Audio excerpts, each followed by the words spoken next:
እግዚአብሔር ወደ ሰዶም ሲገባ ሎጥ በከተማይቱ በር ላይ ቁጭ ብሏል ይላል። ውስጥ ደጅ ቁጭ ብሏል።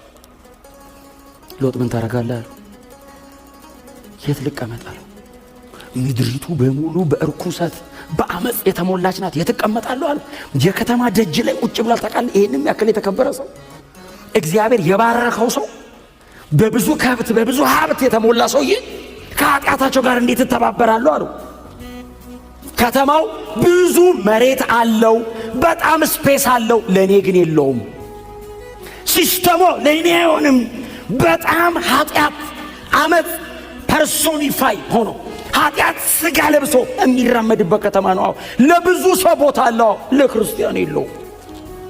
እኔ አንተን የአብርሃም አምላክ ብዬ ተከተልኩን አንተ ነው እማመልክህ እኮ አንተን ነው።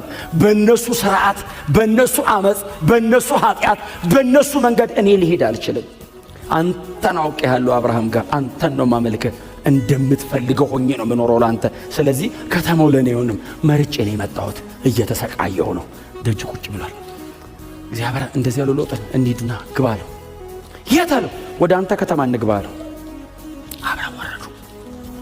በጣም ይገርማችኋል። በሰው አይነት ነው አይደል የመጣው። ከሎጥም ጋር እያወራ የከተማው ሰዎችም አዩት ይላል። ገቡ እና ሎጥ ቤት ገብቶ ቁጭ ሲሉ የከተማው ሰው መጽሐፍ እንደዚህ ነው፣ ወጣቶችም ሽማግሌዎቹን ጭምር ያለ መጡ ይላል። የሎጥን ቤት በር ሊገነጡ ሊደበድቡ ጀመረ። ሎጥ ወጣ ይልና በሩን ከኋላው ዘጋው ይላል። እንደገቡ ዘጋው። ምንድነው ሲላቸው በቤት ያሉትን ሰዎች አውጣ፣ ከነርሱ ጋር ደግሞ አመጽን ማድረግ እንፈልጋለን ሲሉት እባካችሁ ብሎ ለመናቸውና ቀጥሎ እንደዚህ አለ፣ ወንድማያውቁ ሴቶች ልጆች አሉኝ፣ እነሱ ልስጣችሁና የወደዳችሁትን አድርጉ፣ እነዚህ እንግዶቼ ናቸው፣ እንደው እባካችሁ እንደዚህ አሉት።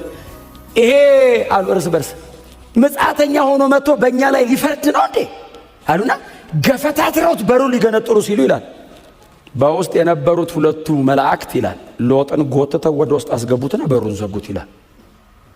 ከዛስ በሩን ፈልገው እንዳያገኙ አሳወሯቸው ይላል። በሰላም አንተ ፊት ለፊት የምታየው በር ሲጠፋብ፣